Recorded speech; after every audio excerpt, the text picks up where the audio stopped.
like we can always Google who you are, and that's the whole thing. So, guys, I just appreciate you joining me because, well, let's just put it this way: whenever you get cancellations, I could go solo, but like I talk to myself all day long. Who the hell would want to really listen to me talk to my inner voice?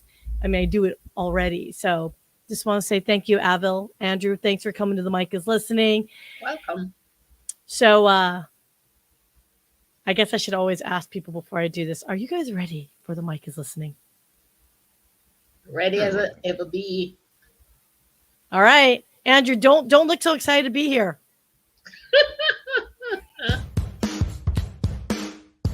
The mic is listening. the mic is The listening. mic. The mic is listening. The mic is The listening. mic is The listening. mic The mic is is The listening. mic is listening. The mic is listening. The mic is listening. The mic is listening. The mic The mic is listening. The mic is listening.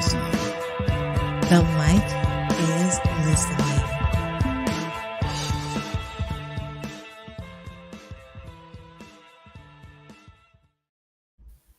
Good morning, good afternoon, and good evening. Welcome to the mic is listening. I'm Sia, and today we're going to do something slightly different that it's long overdue, and I'm surprised I haven't done it before.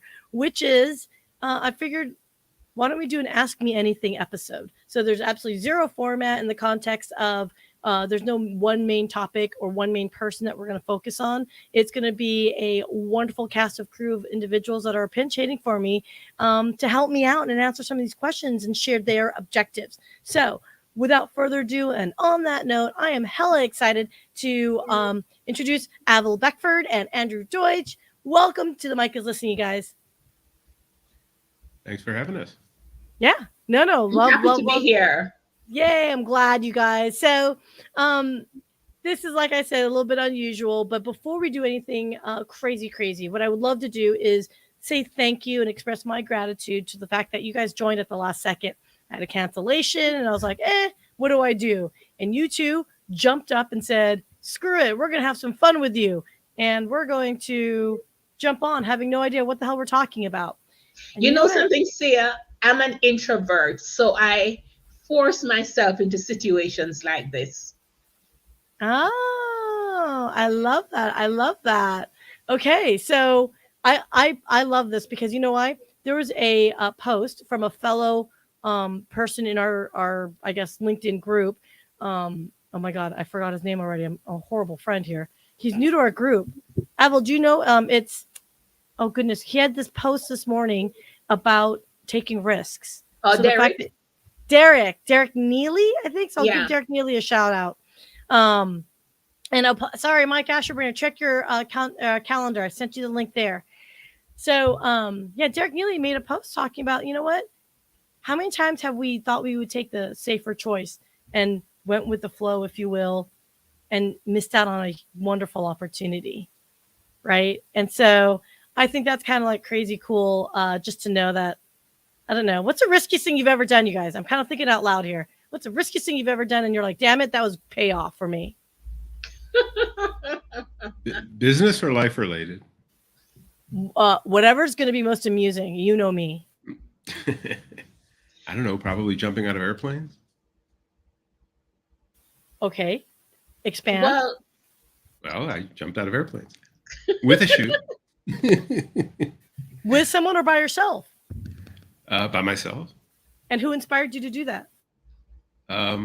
It was years ago when I worked as a psychologist. There was a seminar, and it was about trying to do the impossible, sort of cultish nonsense that I don't buy into anymore. But we did a fire walk. We jumped out of airplanes. We did a bunch of different things. You know, if you can achieve the impossible here, what other impossible things can you achieve in your life? Sort of mindset. But at the end of the day, you don't have to jump out of an airplane or walk on fire to achieve impossible things. that's cool. That's very cool. Okay, Avil, can you top jumping out of plane, girl? No, I haven't done anything that cool, but I guess a risky thing was kind of exposing more of who I am. So my mom died 10 years ago unexpectedly from a heart attack, and I was in a bad place. So I thought, okay, I'm going to do this challenge called Read the World. So I was doing that, and it was therapeutic. and then talking about things that I normally wouldn't talk about, and talking about how I'm feeling as I'm reading the books and stuff, how they're affecting me. So that was a little bit scary, but I needed to do that to move through grief. You're muted, Sia. Look, people, it's just my show. Back off. If I want to talk on mute, damn it, I'm going to talk on mute. Oh my gosh. Well, okay. So full disclosure, I've got this cough I'm trying to get over. And so, yeah, I'm going to probably forget to mute. But if I don't mute in time, I'm sorry for blowing out your eardrums. And if I talk on mute, appreciate that I'm not blowing out your eardrums. So I'm sorry for your loss, Avil. And it's such a part of life, unfortunately. And I think it's one of those things where finding that healthy mechanism to put yourself up and out there. The grieving process, to me, I think requires a lot of risk taking, because when you're grieving, you want to go back to your comfort zone, right? And in reality, in order to progress, to go through the stages of grief, you got to keep pushing. You got to keep pushing, So on that note, I figured someone who knows how to take risk and just recently did it. Go ahead, take that sip, Mike. Take that sip, Mike. I don't want to get you knocked off here. I'm sorry. No. Welcome. And I'm about to cough, so I love that he's got to have a nice day. Oh, do that. I don't care. I know what you did. It was a birthday gift from a colleague, and then I was just flipping everybody off on Zooms, and they were all laughing, and I'm like, what's going on? I'm like, oh man, I haven't. And then I was like, well, it was a class act, it was a hit, so I just kept using it. I mean, there's none of this first date stuff with me. Like, when you meet me, that's pretty much what you're going to get for the rest of your life. So you might as well go ahead and leave now. I don't want to trick you for 6 months. You find out who I really am, and then be upset about it. That's funny. Omar, should I not mute in time? Sorry, guys. No, that is funny. And no, you're fine. This is a space for, what's that called? Safe space. This is a safe space, because when we get tired of you, you will know damn well we will tell you we're tired of you. But at the same time, it's said with love. Didn't we just talk 14 hours ago? Is this deja vu? Didn't we just do this? Well, we just did it, but that was for your show, Mr. Hounds. Oh, I'm here to make you look good happy now. Hour. You're welcome. And Avil, I know I say your name wrong. You're so graceful. My mom passed away unexpectedly from heart problems in 2019. So, I understand what you're saying. And again, we're human beings. We're not robots. We go through that. And my dog passed away. The one on the show, the little El Cow, she passed away unexpectedly. And she was only 2.5 years old. So, yeah, I mean, it was... you go through that, but like I told my daughter, I said, you don't push it off and ignore it. Deal with it so it doesn't drag on for months and years. And we did. We dealt with it. We didn't resist it. And again, now we think of happy things and move forward with those memories, whether it's a pet, family member, friend. Again, it's how you deal with. Not dealing with it is something I used to do when I was a fireman for a long time, and that just piles up inside of you, and then it comes out in some unproductive, unhealthy way. And so I really appreciate you sharing that, because it's easier said than done. So, thanks for having the courage to bring that out. For sure. I actually just lost my father in August, and I gotta tell you, man, if I don't ask for help. That's my problem as an entrepreneur and as a human. I don't like asking for help. And I can also credit and thank my dad for that too. But it is so peaceful, I guess. I don't know if it's peaceful. Is it so calming to know people are there for you, people who don't even know who you are. And this group that I'm going to be pulling up here, they're saying hello, that we don't even know. And I love the joy of this. This is kind of feeding into maybe my overarching theme for today is LinkedIn. Right? How it's evolved into a platform for digital content creation. It is more social media friendly, but at the same time, it's got this community element that I think is unique to LinkedIn, because it's a business relationship that's got heart, And so, Elizabeth Rubin, thank you for typing in here. Don't know her, never met her, but over the course of what, Mike, you brought her into the group to chat, and we all just embraced her, and Oh, she's a gem, man. Yeah, she again, it was just good timing, right people. We talked about that yesterday. And so she has already joined me in something last night. I met her at 3 p.m. Eastern yesterday. And when you vibe, and that's why we do this stuff. It's not to change people's minds and win a popularity contest. It's just to be in the right place at the right time. So someone who's looking for you and you're looking for them, that's what this is about. It's not about anything else to me. It's about, hey, I got to go through 5 appointments that were kind of okay, whatever, maybe not great. And then the 6th one is Elizabeth. And you're like, wow, I'm so glad. That's how I met you. That's how I met Bill and you. It's just going through, meeting after meeting and just to find that one. And again, it's that simple. It's not easy. You have to have amnesia and mental toughness, but it's worth it. I don't think about the 5 that didn't work. I think about the one that I'm going to grow with for the next 10, 20, 30 years. That you can decide how to shift your mindset. Right. Well, what's crazy to me? What they often say, like you have to kiss a whole bunch of frogs until you meet the prince, right? It's true, but you know what? Here's where I'm kind of coming to grips and learning myself as well. Maybe because of hey, by the way, all 4 of us are podcasters. So wait, podcasters in the house. Oh yeah, I am. Like yesterday. Hey. Well, we'll get you on the podcast format, but right now you're video. But that's okay. We roll with it. Woo! Digital content creators in the house.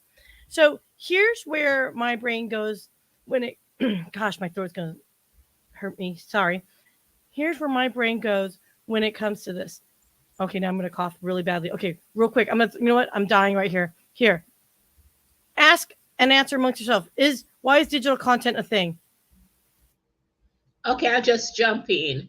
The digital content is important because I think it helps you to build your brand, and it also helps you to showcase your expertise, and that helps you to become a thought leader. That's just what I think.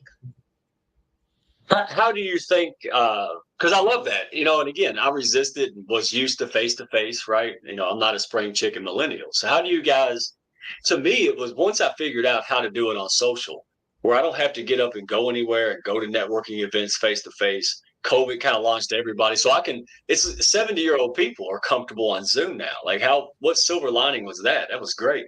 So do you find more comfort being on Zoom and things, or do you do face to face? Do you see a difference anymore? Like, how is it to you when you go out and network and meet people? Is it still different being on social versus face to face? Well, this is a great question for someone like me. So I'm an introvert. So I thrived during COVID because I loved being on Zoom. And in fact, I haven't done any in person. Not doing any for now. I love Zoom. Yeah. I've been. Oh man, I'm just saying. I've been in the video conferencing 15 years before COVID because of my work overseas. So I've always been comfortable with video conference. You used to watch, bring the TV into the room. I was always the head floating in a room because I was always somewhere besides where the meeting was. So I've been comfortable with it forever. But the beauty of it having meetings and being productive within a team is one thing. Using it for getting people to recognize who you are, what you do, and want to reach out and possibly do business with you is a very different application for the same tool. So where social media gets you, advantage is those people that you never would have thought to reach out to that may grab a hold of your content or have your content shared with them, brings them to you in an inbound fashion, as opposed to the old days where it was just advertise. Now it's be something that people will recognize, catch, and want to be part of, and come into you. It's a very different approach. Most successful businesses today are relying far more on the inbound teams than they are on trying to reach out and cold call and bang on doors and do the kinds of things that we did back when I was young and there was no computers and we communicated by telex from odd places in foreign countries. Telex. Andrew, Yes. stop dating yourself, kiddo. I don't date myself. I'm a married man. I date my wife. Dum-dum. Hey, it's Wednesday. If we're gonna do the dad jokes, can we push it off to Friday, please? But okay, so you said something that really is tickling me: inbound versus outbound marketing activities. I feel like digital content is a great opportunity to bring in that inbound. Do you guys like and do you guys leverage outbound or have you actually screw this? Have you evolved your outbound activities, i.e., newsletters, um, news, mailing lists, etc.? In Well, the current age of short attention span theater, which is most people, uh, I think unless you have something absolutely amazing that's enthralling in email newsletters and those kinds of things, it ends up in the junk mail no matter what. It's back to how do you use when I was actively doing my podcast on a regular basis, the subjects that were chosen and the guests that I had were always conversations that then could be leveraged into getting people who may not want to give me a meeting to learn who I am and reach out and want to talk to me. So many times we discuss a case study with someone or a specific intelligence within the market that would make sense for a potential client. And then using my network, getting someone in that organization to then observe and watch that short and that piece to go, hey, I could do business with that guy. And they would reach out. Multiple clients came from that where had I just picked up the phone and said, hey, we're experts in this, I never would have gotten past the voicemail. Yeah. it's interesting we're talking about this because I've been blogging since 2009. And another thing is that I would send my blog posts to social media. And on LinkedIn, you know how many people have come to me after the fact and say to me that whenever I recommend a book, they buy it. And they say, I keep track of you through what you post. Mm-hmm. That's true. What about you, Mike? What is your head at? Where's your head at with that outbound? Again, we talked about this yesterday. I love what Andrew said. There's two parts to it. And if you understand the two parts, first part, marketing, right? That's the way you use your social and all these tools that we have. So you market, know, like, and trust. Once that happens, you move into the sales phase, right? I know we hate that word, but it is what it is. Business transactions. We're here to make money, to help you, most of us. So then you got that. So what brings them to the table? Your marketing skills. Then it transitions, like Andrew said, to your sales, right? So I have a problem, you have a problem, I have a solution. We should do business. And to me, it's try and buy. So we're working together, we're filling in the gaps. I give people help. I help them 5 seconds before they become clients. Guess who they want to be a client of? Jesus, if you just met me and I'm helping you close and get, kudos or whatever, you're coming to me. So again, my caveat is the sales process to me is different. If you're a pharmaceutical salesperson or a licensed doctor, yes, you deal in medicine, but you have a different way to go about it. And so then the third would be retention. How do you use those tools Andrew's talked about, those outbound? Because again, he's right. A lot of the emails and stuff go into the promotions folder, but it's not a sales tool. To me, it's a retention tool. So they just see the title somewhere and go, oh, that guy's still around. That guy's still around. That keeps somebody from coming and poaching my clients because they haven't heard from me in 3 months. Does that make sense? So I use them all in unison and really have the same fun amongst all platforms. That's why the reputation and the relationship, because I'm not different. It's not like I'm marketing Mike and then I'm sales Mike and then it's all same guy. And we have that ability on here that we don't have on face-to-face. You can't do that like as well as you can. And you have less control in person than you do online. So I have really leaned into it. I'm like a Bill, man. I'd rather sit here all day and just chomp it out than I would walk around. But I will walk around and spend quality time face-to-face with the most special people in that inner circle of mine. But now I don't have to waste time doing all this other stuff. I can do it on Zoom, marketing, social media, and then go spend quality time with my top people. Like that. Okay, so here's another. Let's evolve the question a little bit then, because I'm from the corporate world, right? 20 plus years career, tech sales specifically. So I might have a sales bent to it, but in general, if you're a corporate employee, who should be creating content, you guys? Is it just entrepreneurs? Is it just, brands? Like what, who should be creating content? Adam. Well, Again, personally, you wanted to say something, Andrew? No, go ahead, please. Okay, so I'm big on using content for a purpose, right? So entrepreneurs, anyone should be creating content because you have so many places you can publish your content, right? And one of the objectives should be using it to showcase your expertise so you can be seen as a thought leader. What's that one thing that makes you unique? Create your content around something like that. All right. I like that. Andrew, what about you? What's your take? Well, again, it depends what corporation and what the rules of the road are for who you are and where you work. Many companies don't want you out creating things that might be off brand to who they are. So there's a shift there, but if you have a set group of clients, or you're constantly in a growth pattern where you're prospecting and looking for additional play, that the opportunities to participate in things like this and to do your own content, and also through what your organization has you do or not do through, for example, LinkedIn and other forms of social media. The most common thing that I see in the sales world is from a content perspective, creating your own and making sure that you're commenting on those who you want to engage with before just blatantly introducing. It's, how many people are actually responding to a direct message from someone they don't know. Whereas if I had, for example, wanted to contact you, Saya, and had gone and commented on the last 9 or 10 things, or saw that you were talking to someone and built that relationship first, and then decided to send you digital content. I mean, my favorite, at least once a day, I get a spam from somebody telling me that I should own a franchise. They just don't get responded to because it's annoying. I don't know who they are, and I doubt that they're even the person who's in the picture.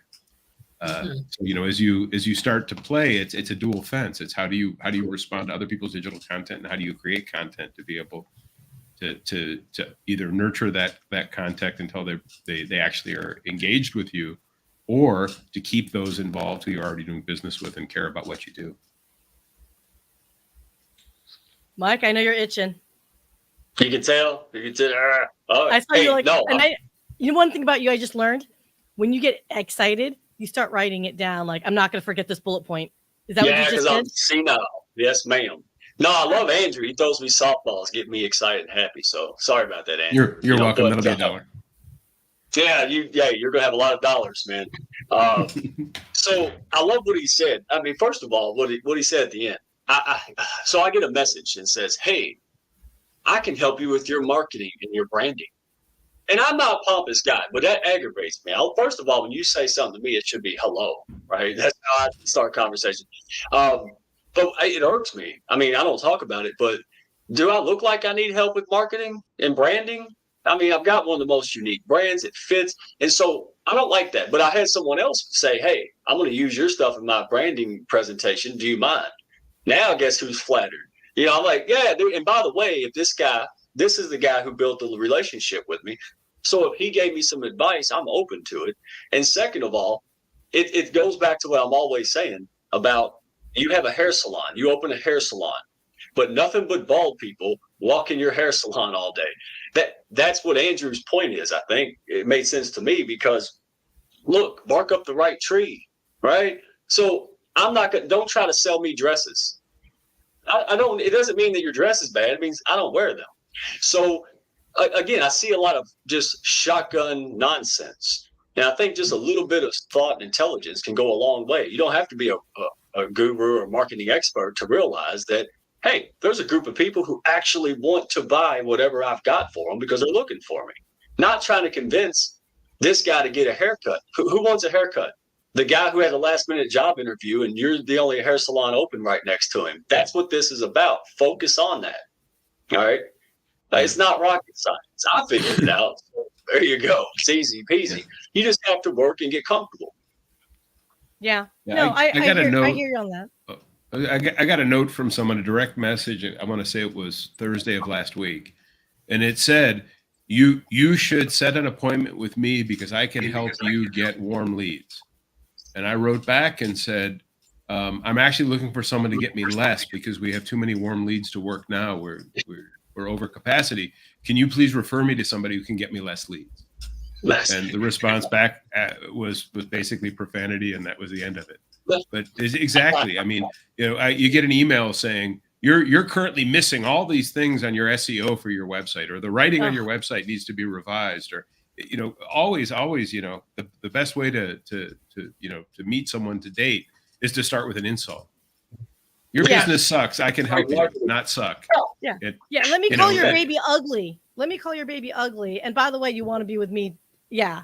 No, I can't begin to. Okay, so to answer some questions here. So who should be creating content? I want to shift back just a little bit more because I want to remind people you don't have to be a certain way. Avil, she said, I'm an introvert. I'm definitely in my zone, and in her group and circle, she has value, right, with the audience. And again, me as a former corporate person, some of my clients are actual corporate employees in sales, and they do their podcast as a tool to help market themselves for their prospects and for their existing clients, right? Because whatever their content might be, underwater basket weaving, who cares? They can go back and say, oh, there's my sales rep doing this podcast. Oh yeah, that was an interesting tidbit of fact. Or even more fun, you invite your prospects to your shows and talk about ego gratification. Can I interview you to talk about you? Mm-hmm. Right? So, and that's kind of where I'm going with, which is, who should be creating content? I think everyone, if it's something that makes sense for you, right? If you're a business owner and this is not your jam, then don't do it if it's not for you. Maybe you have someone on your team create content to create that outreach, right? To bring in those brand credibility, etc. And of course, my mom's calling me. So here's the thing that I thought was something that I thought was interesting. So Gabe works for a IT technology managed services company. He himself is on the cybersecurity side. I don't know if his company's pure cyber or if they do all sorts of managed services. That's a hint, Gabe. Correct me if I'm wrong. But I think it's interesting. So he said our vendors create content for us to use, and that works. And that's great, but you're relying on that vendor to be your voice as Gabe. And so, Gabe, if it's something that you feel like, hey, I know a ton, and I said ton, I self-edited, you guys, congratulate me. I know a ton on cybersecurity, and maybe your clients want to learn about the credibility of Gabe and how he's a badass. And I didn't filter that one, so filter, whatever. But Gabe's a badass, knows about cybersecurity, and he talks about things that's topical, interesting, or whatever. I'm going to work with Gabe, right? You're still within company lines. You're not saying anything outrageous. And I think that's where I think a lot more companies are open to creating your own type of content like this, not like 10 years ago. 10 years ago was, don't mention our company name. And if you do, you got to go through legal. I'm finding a lot of the Fortune 100s, there's a lot of people creating their own content. And it's free advertisement. I'm arguing it's free advertisement. So that's my bully pit or whatever you want to call it. Little side note on the content. We talked about this last night or yesterday. And again, I'm not being contrarian to be contrarian. What I'm saying is, sometimes these hard and fast rules are hurting you rather than helping you. So, I mean, like we talked about, look, it was so funny. So I'm gonna make her blush. Jody Lamb is a new friend of mine. And, I've just kind of give her some tips here and there on growing in it. So she just comes off extremely well. But we were talking the other day. She said, well, I could get better and tweak. And I'm like, I don't advise that. I do not advise it because you're so relatable. You're bringing in the results. People are coming at you. They love your style and what you're doing. Why would you tweak it to be technically? Because the more technically proficient you get with the marketing aspect, you lose that relatability and vulnerability side that's attracting people. Now, I think Andrew, he seems like a very technical, sharp guy. I think so. For example, she's brilliant in what she does for business. So what brings people to the table is the relatability. But what keeps them at the table is her brilliance and expertise as a top professional, right? So it's hand in glove. You can't be an idiot. You got to have good marketing and the best value you can bring. And when you tag those together, that's how you can wear a stupid hat and say crazy things and people stay with you because you're bringing both. It's like, oh my gosh. And that's what this is. It saddens me that there's people who have the best hearts and value, trusting, and they're getting beat simply because their marketing is down and they don't get it. And that's what I help friends of mine. I'm like, look, I want you to be seen because people want to see you. They want to see it. You just don't have the presence. All right. Once you have the presence, the rest of the stuff's easy. You're a coaching genius, but you have nobody to coach because your marketing skills lack. So when you put the two together, oh my gosh. And you can have weird content. I may not like it, but that doesn't mean that Andrew won't like it. You know how many technical stuff I look at and I feel stupid. It's like it might as well be in French or something. But I'll tag Andrew because I know he loves this stuff. And Andrew will be like, wow, this is great. I'm like, y'all, I don't even know what you're talking about. I do it all the time. I tag people in with acronyms that I don't understand and I'm connecting people. And what does that do? That makes people like me. I don't even know what the hell they're talking about. So look for opportunities to make other people smile. That's hella marketing, man. That is great. That's inbound referrals and introductions. People introduce me because they just like me because I'm thinking about these guys all the time. Yeah, the worst digital content out there is folks that don't have some form of intent before they create.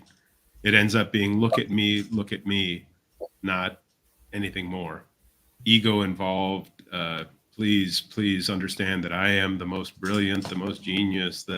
And when you finally meet those folks that create that kind of content, you recognize that there's nothing there.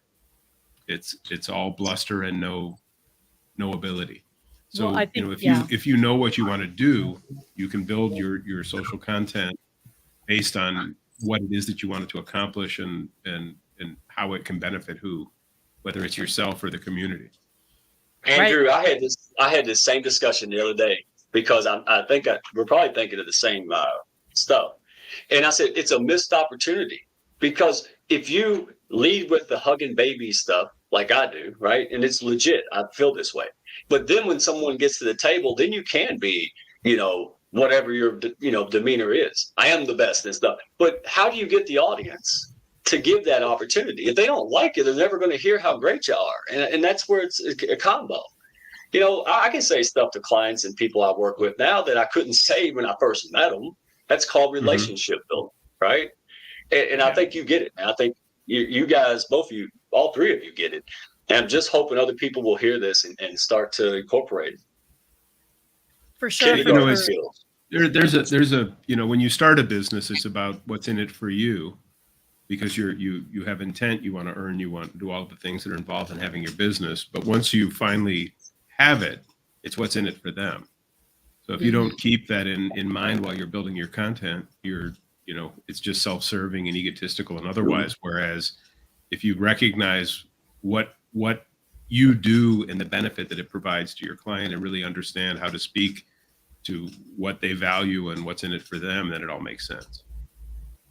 Absolutely. So you mentioned something. We're running a little bit long. Can you guys spare 5 more minutes? Because I could talk about this all day. But one thing that you just struck me is that the whole idea of digital content, that the whole content creation, it is, yes, you are self-promoting because you're trying to build up, brand recognition, credibility. You're trying to promote your community. But I think it's you almost have to be careful you're not smelling your own bullshit. You know what I'm saying? I can't tell you how I've seen people who seem very well, they kick off well and they start believing their own hype. And the next thing you know, only pictures of them. It's almost like Oprah. Okay. It's like the O magazine with nothing but Oprah's face. And don't get me wrong, Oprah's amazing, but I felt like Oprah, everyone already knows who you are. You freaking named a magazine O. I mean, you're Oprah. You don't need your fracking face on every single cover image. You own a letter. Yeah. Oh, it's you. You took a letter. Yeah. I mean, and then that's what kind of irks me Who's this Oprah person? I know. Look, I tried to offer myself for adoption and stuff, but that didn't work either. Is she like in marketing or something? Yeah, I know. She's something. Okay, one thing I want to be sure that we cover this and go over this because we are all live streamers and we've all done promotions on LinkedIn specifically. Okay, I'm talking about LinkedIn specifically because this is something that's been bugging the crap out of me because I see so many people are like, no one's watching my live streams or I'm not getting the kind of engagement. How do I comment and post in real time and all that stuff? I thought I would show this to everybody because Adil, you're one of like 1,000 that's asked me that same question. So I thought I would take advantage of today to kind of show that. So here we go. I'm going to show you an example here of here's my normal profile, right?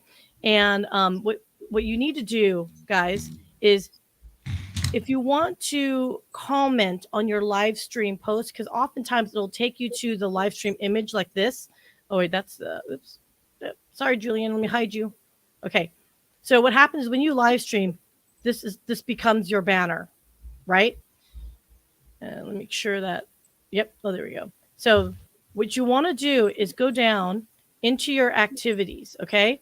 Scroll down until you see show all activity and click on that. And then you'll see all your activity and your posts. Click on your post. And this is the spot where you can comment to everyone without having to watch the video over and over and over and over again. So let me just show comment here. So click on most recent. I do most recent. You can do relevant, whatever your preference. And here, if I haven't had a chance to comment, I can go here and hit like. And you could do this after your live stream goes down. So for anyone that wants to get the engagement going, you can do that here. If there's any questions on that, let me know. Because so many times what I've seen is people get frustrated because they go here and they're like, what is this? I can't comment anymore on the right-hand side. Oh, wait, let's not share that. I forgot. I'm so glad you brought this up because I forgot yesterday and I just gave up. So thank you for reminding me about this. Right. And here's the other thing, too. If you refresh, you lose all the comments and it starts all over again to that blank. So that's my 10 times. That's my little PSA for everybody that wants to, figure out what the hell is going on with the live stream. And, you're welcome, Gabe, on that. It is something that people don't know. And so you don't think you're getting the engagement on live stream like you'd like, or you don't know how to respond in a timely manner. That's the way to do it. So I can walk people through that again if you want to. And no, it's not stupid you, Gabe. And Linda and Adriana on Facebook. Hey, hi, ladies. I know them from the body language group that were in the behavior panel. Shout out behavior panel. Love those guys. If you ever want to learn about behavior, body language and all that and reading it, you got to go to their channel and check it out. I actually had Mark Bowden, one of the 4 guys on the mic is listening in a previous episode with his wife. You should check that out. So that was my PSA for the day. So guys, the last 2 minutes, I know we're running hella long. Mike, how folks can get a hold of you and get to know you? How can they reach out, my friend? Carrier pigeon's always best, obviously. Since I live in a tree, email, but go to my LinkedIn profile, go to Hounds of Business on YouTube, go to my LinkedIn profile. Redneck1 is the LinkedIn URL, and shoot a message, shoot an email, send me a text, let me know you're not spam. But yeah, just strike up a conversation. It seems like I know everybody, so at minimum, I can connect you to somebody who could help you with whatever. So feel free, I'm approachable. And I don't like spam or spam burgers, so don't worry about it. All right, so that's it. Oh my gosh, can I just tell you? So Linda just replied back saying pigeons away. She's from Norway, so that's going to be a while before your pigeon gets to you. Just a heads up. That's going to be one tired pigeon. Hopefully you got a relay system, Linda. I'll be looking for a couple weeks maybe. Dude, what time is? Oh, okay, so it's a decent hour for her. And Avil, beautiful. How can folks get a hold of you? And I do want to promote your podcast, my friend. So please share your podcast. Okay, so people can find me on LinkedIn, and on my profile, there's a link to my website, theinvisiblementor.com. that's easy to remember. And my podcast is called The One Problem. Episodes are on YouTube for now. So at some point, I'll get it on Apple Podcasts, Spotify, and those places. If you need help with that, I can help you, darling. Yeah, I need help. No problem, no problem.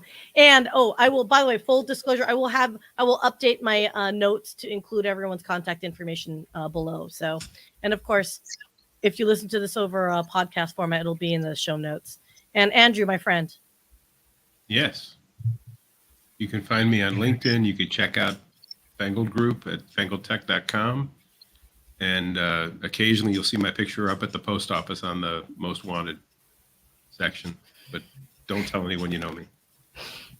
You know, Andrew, you always keep me on my toes. There are days where I'm like, okay, do I have enough coffee where I can actually have a comeback for you? And I don't half the time. I swear to God. I'm going to one day. And one day I'm You'll figure it out. You'll figure it out. You just haven't jumped out of enough airplanes. He's got that dry humor like my dad. You can't beat it. It's bulletproof, man. I love it. And then Avil, I could hear you read the phone book. I love your accent is unbelievable. So she's too smart for me to understand, but I love hearing her anyway. So definitely reach out to them. Oh my gosh, you guys are such freaking rock stars. I totally appreciate you on that. So I was gonna do a outro here, but I forgot to upload my latest outro, so we don't want copyright strike. Thanks, YouTube. So I'm just gonna go ahead and wrap us up for another wonderful episode of the Mike is Listening, guys. Thank you, you guys, Avil, Mike, Andrew. Thank you so much for jumping on literally 45 minutes before the show to say that you'll join. So I really appreciate you guys. You guys kick booty. And we'll see y'all. We'll see you all next week, guys. See you. Thanks. Bye now. Bye now.